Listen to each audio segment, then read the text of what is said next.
so good. Yeah, no.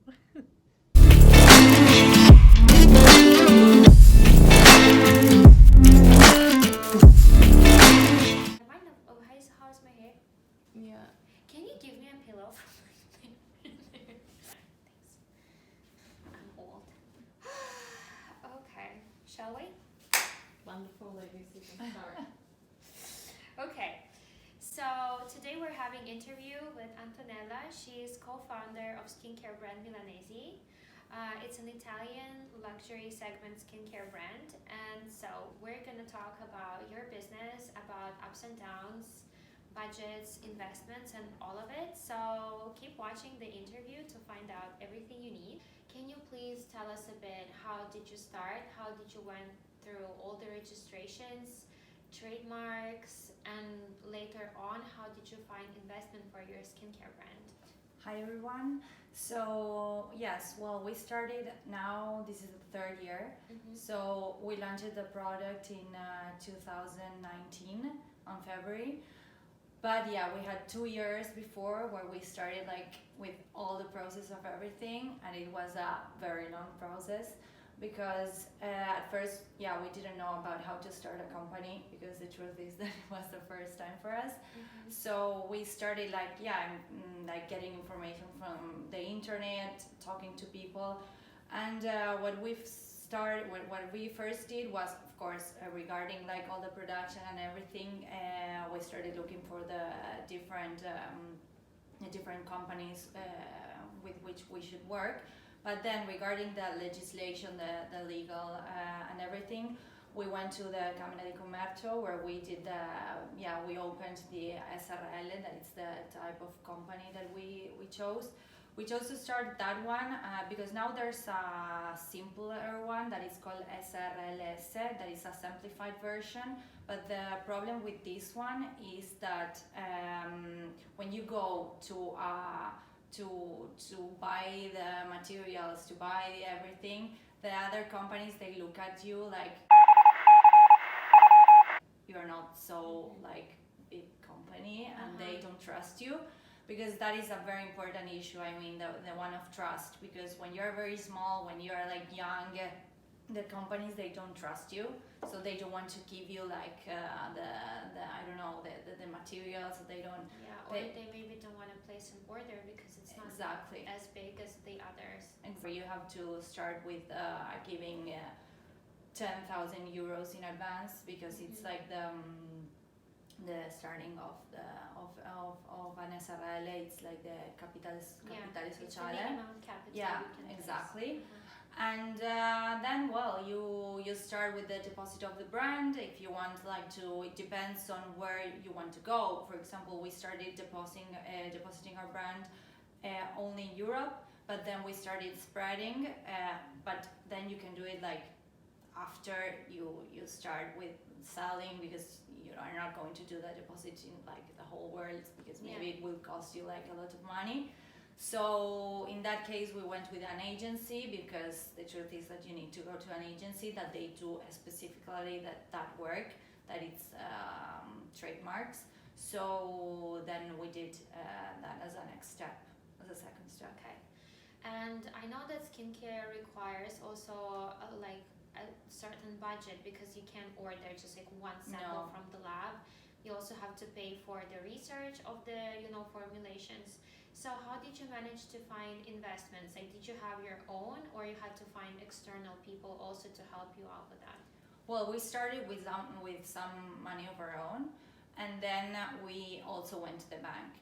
I mean, the truth is that starting as a company, it's not that like being a traditional company, ours, because skincare, it's not like, I don't know, the app or like the digital game or something like that it's like you go and find investors, and you go and find crowdfunding, or you go and go to business angels. But in this case, it's like very difficult like to find an investor that will like believe in skincare, because I mean, they look at it like, I don't know, if you want to start your brand of clothes, or your brand of, I don't know, or of food. I mean, it's like very traditional as a company. and nonetheless it's innovative. Nonetheless, we have like very particular formulas. However, I mean, it's difficult to find an investor. So we started with money of our own, and then we went to the bank. That it was also very complicated because they don't trust new companies, because I mean they say, yeah, we like in Italy and in Europe and also in America it's different, but here they say, yeah, we want like to help companies to grow the startups, but the truth is when you go to the facts, it's that like they don't trust it, like they don't want like to invest in startups. I mean, yes, but maybe in the ones that are more like innovative.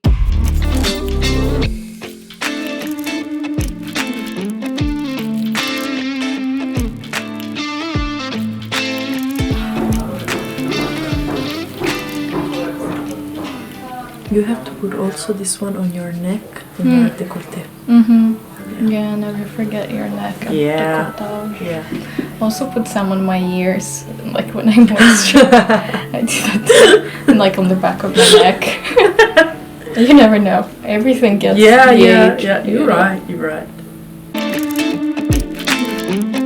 So, what product would you recommend for oily skin, and what product you would recommend for dry skin, and why? Okay, so for oily skin, we recommend a purifying line, which is the Navigli line. So I recommend using a serum, which is very hydrating, but at the same time it purifies your skin. And then, actually before that, we recommend using a cleanser, which takes away all the dead cells on your skin, and it is also sebo-regulating, so it's also useful for that. For dry skin, we recommend a more hydrating and nutritive line, so maybe the BRERA moisturizer, which is super fresh and very hydrating, and it smells very nice because there's saffron inside. And for a more mature skin, which is maybe dry, we recommend the Monte Napoleone. Yeah. Oh, by the way, quick note. So every single series of their with their cosmetics is called by the region in Milan, like by the zone. Exactly. So if you wonder where the names come from. Yeah, so we have the Navigli line, the BRERA line, and the Monte Napoleone. Good. And then last, what is your favorite product? It's very hard to choose because I love them all, but a product that I really love is this mask, which is the coffee mask, and it's also, it has a scrubbing effect. It really smells like coffee. Like ice cream. Yeah, it does. Like coffee ice cream. And it's very nice because it's a mask, but it's also a Yeah. scrub, so it really clears the skin.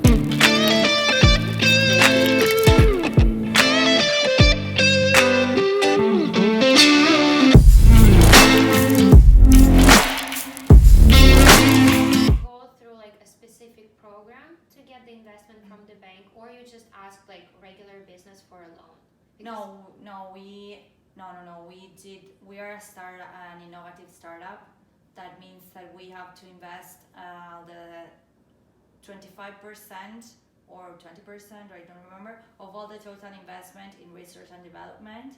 And then we have to be like also have studies, university studies. We have like to have some sort of different requirements to be an innovative startup. And then once you have that, like it's like, yeah, we are a startup innovativa, that is a legislation. We have the possibility to ask the bank for investment, and there's like it's called MEDIOCREDITO CENTRALE, that is like this risk that the state takes in the relationship with the bank. I mean, the bank is not the one that is taking the risk if we if we don't give them the money back, but it's the state.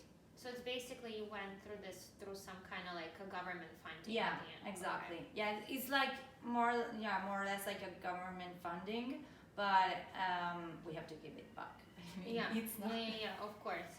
They don't take the risk, but I mean, they do, because at the end it's like they have to ask the money to the government. It's not that they were going to give. The state will not give the money like right now. Yeah. So I mean, they have to trust you, however. So you have to do all the business plan, you have to do like all that, okay, we are here, we want to arrive here, we will we will do this of revenue this year, we will invest this in this, then you have to justify like everything you spend, because it's not that okay they give you the money and you spend it like, I don't know, wherever you want. I mean, Yeah, how much of the control or like the guidance they can provide? no, I mean there's not control. I mean, they want to know that you really are spending the money and what you told them that you are spending. So for example, they want to see some of the invoices, but it's not that they're going to tell you, okay, why did you spend this and this? I mean, How do you,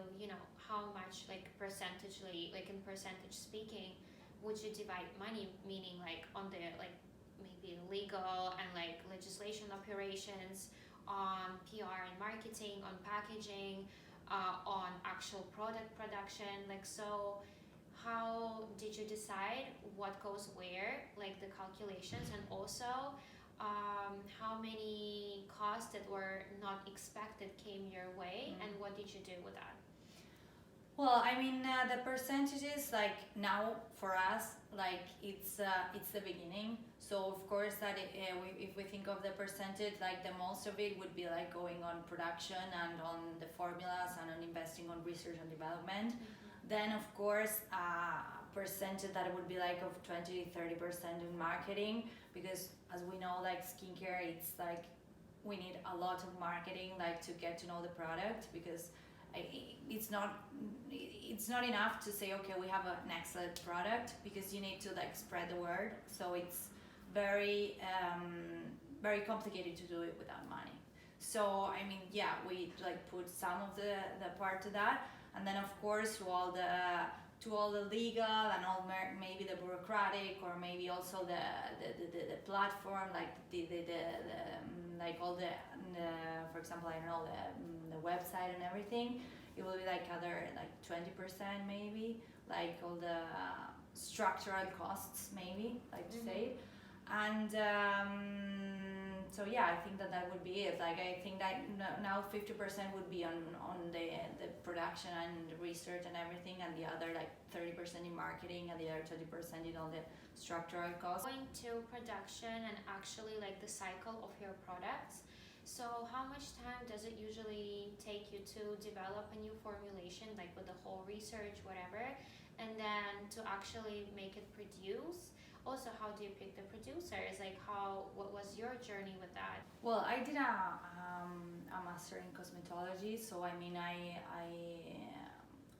worked, I mean, in skincare for a lot of time. So I mean, I had a lot of knowledge about it.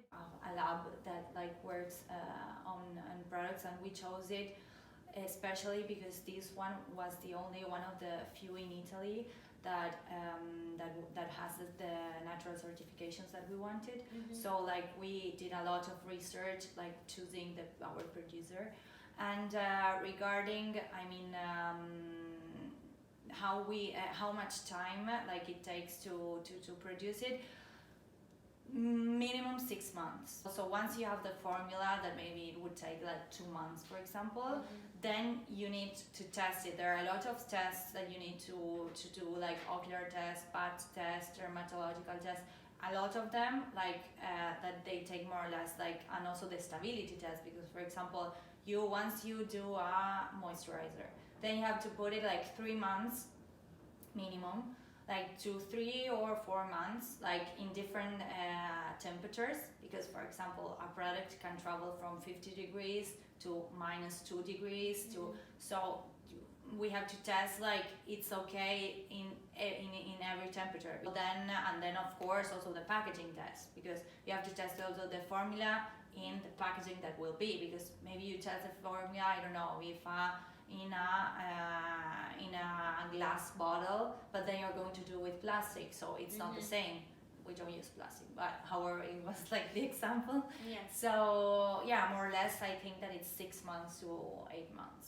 I know that there are some labs that offer you already formulations that they have, or you can develop your own. So from what I understand, you guys developed and researched your own formulations. Yes. is there some kind of way that you trademark it or you kind of like patent it? Like how does it happen so like nobody can have it too? I mean, regarding patenting in skincare, it's like very difficult because of the fact that first of all you need like a lot of money to patent it, because I mean also it depends, like it's the same of trademark. Because for example you can patent it here in Italy, perfect, but then you go outside Italy and they can do everything they want. So if you want to patent something, you have to have a lot of money and patent it all around the world. I mean, more or less. So we, but it's true that there are labs that they offer you like like they call it standard formulas. But we, for example, chose to use our own. That they are our own formulas with our own ingredients that we like chose. And also because, for example, each of our line, it has like the main ingredient we call that it's like from kilometer zero from Milan, and it was like researched, and we go to a local like company, or for example roastery in the case of Navili that we have coffee as a main ingredient, and these are like unique. I mean, because we went to them and we told them, okay, we're going to partner with you and we are going to start like producing formulas with your ingredient. That your ingredient is also like very had a lot of research that we went through together. So it's like maybe they can't copy, but it's like, I mean, like everything. I mean, they can copy everything right now. That's true. Okay, so I want to touch on the topic of a lot of like kind of not certifications, but things that you have behind your products. So because I feel like many people don't know the difference. So first is your product is vegan. So that means that you don't use any animal derived ingredients. Exactly. But can you like use, for example, bee wax in that case, or no? If it's vegan, you can use also bee, nothing. No. Like no honey, no. Okay. Also, your products, they are not. Are they tested on animals, or you don't? No. For example, in Europe, it's banned. I mean, you can't. Okay. Yeah, you can't test on animals. So it's basically cruelty-free then too. Yeah, of course, but for example, that is a tricky thing because there are a lot of products that they continue like putting cruelty-free, but I mean, a lot of people don't know this, but it's illegal in Italy and also in Europe to test on animals. So I mean, if you put cruelty-free, it would be like a very deceiving information, and I mean, it's banned. I mean, you shouldn't communicate it on the brand. A lot of them do, however, because I mean they want to tell that they are cruelty free, but I mean we're all cruelty free. If you produce in Italy, you're cruelty free. For example, places like China, you have to, like, it's mandatory to test on animals. For example, now we are starting also to talk to China, but we are cruelty free brand, so we are like talking to them because we can't test on animals, so maybe we could go past in Hong Kong. So there are things that like you could do, like not to test on animals. For example, brands like Chanel, Dior, and all of them that they are there, they test on animals. Because if not, you can be in China, for example. Oh, really? So like it's mandatory by law, like in some countries that you have to test on animals? I think that China is like one of the few. I don't know if other countries are like this. I don't know, maybe like small countries that they are very... No, that's also very interesting. Yeah. Also, it says that you have dermatologically tested. So that means like you do kind of like they are like research on people, basically? Yeah, they are like fact test people that they want to, like we test them. For example, like we put them the product like for a few days, a few weeks, and then we like test them, the reactions, and that's how we like, it's the test, like it's like normal, like interesting. It's regular. I mean, it's a regular test that they do, and that they are dermatologically tested. Okay. And last thing, it's written that you're certified organic, and I understand that this is different from being vegan. Yeah, and it's being different. clean. Yeah, it's So different. that means what? So it's a lab that has that certification, or your product specifically, and how do you get those certifications? So the product gets a certification, not the lab. I mean, the lab can produce with organic ingredients, so the lab can, but it's like for each product. I mean, we could have like different products, ones that are certified organic and others that don't, but we chose like all of our 11 products and the mask, they are certified organic. And this certification, it's like it's an association that they like look at all of your ingredients, look at where they come from, and like the different types of works that you do with them, and then they decide to give you like the certification. Oh, but you have to basically apply for it. Yeah. It's not like it's automatically granted, right? No, Okay. because it's an association. I mean, you have to do an application and you have to show them like everything. Okay, so next topic is regarding the teamwork and like how do you organize, your working environment and the processes. So we did recently a questionnaire on our Instagram, and many people were like, oh, I can't launch a business because I'm lacking resources, whether it's money or human resources. So how do you guys like function inside of your company, and how do you find people which you would like to outsource, or maybe companies? And could you please tell us about your experience and maybe a few examples of bad experience, like what to avoid? So we in the team, like we are 3. Then we have like collaborators that we call like our collaborators, contributors. Like for example in the design department, or also like for the web page, and also of course for the accountant that is also like outside, and legal. We have like different subjects that we are not so like expert. Of course. So we use definitely collaborators that in these cases we pay them, because of course like people don't work for free. But for example we are 3, and we do like mostly like everything, but maybe we divide on the subjects. That for example, I don't know, one maybe is more focused on Italy, another one in the outside, another one in more communication and PR. But we as we are a small team, we like do mostly like everything. And some of the bad experiences is because it's very difficult to find like people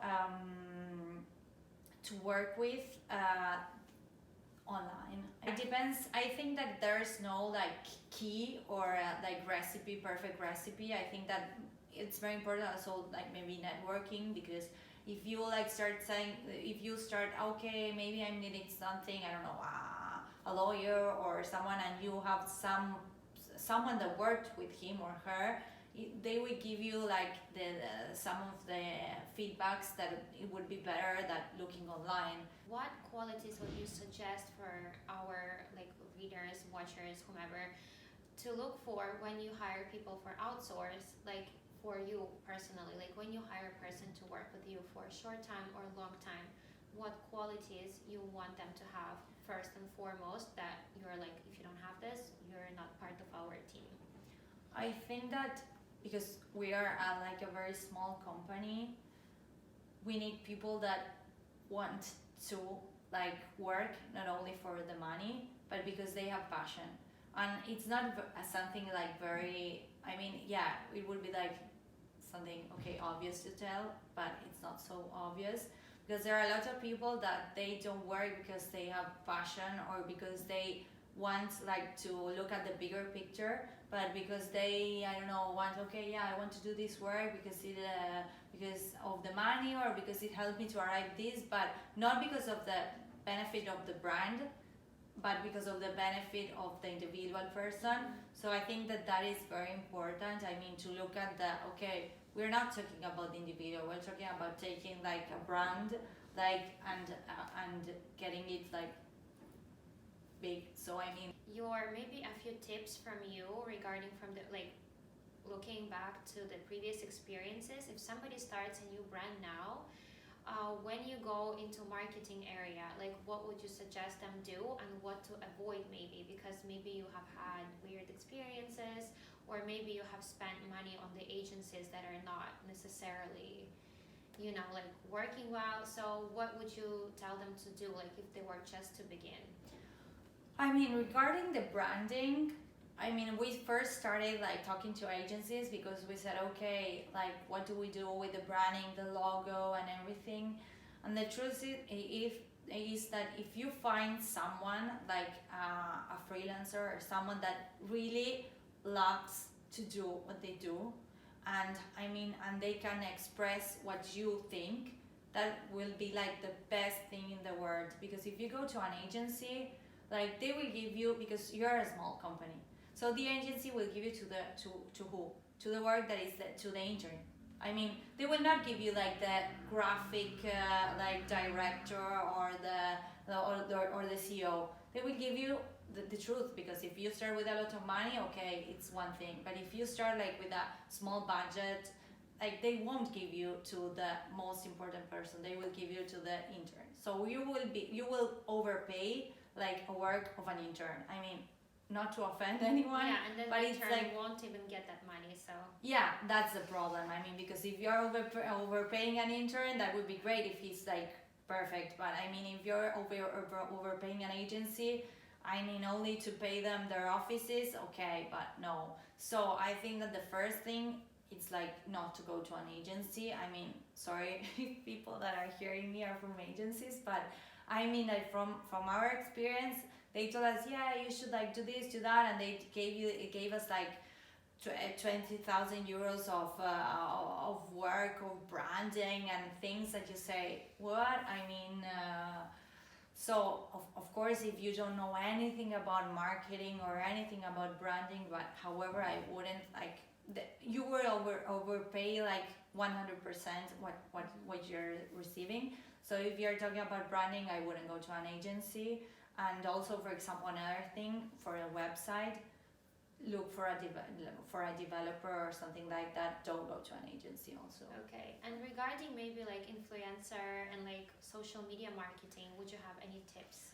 So, in our opinion, you should go to micro influencers, because I think that if you go to the big ones, like I don't know, if you start like 150k or 250, or they don't care. They will do, if they do something, they will do it like, okay, yeah, with a lot of other products, yeah, they also gave me this. But when they don't give you quality material, followers don't follow you.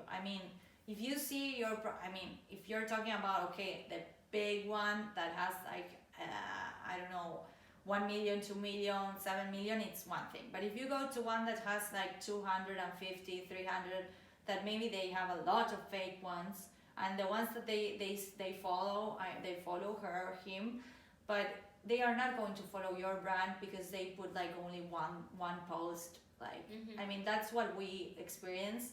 That we experience that, for example, if you give to a micro influencer that starts like posting a lot of days, or like tells the truth about, yeah, I feel this, maybe this kind of material will create a more interested follower that maybe can follow you.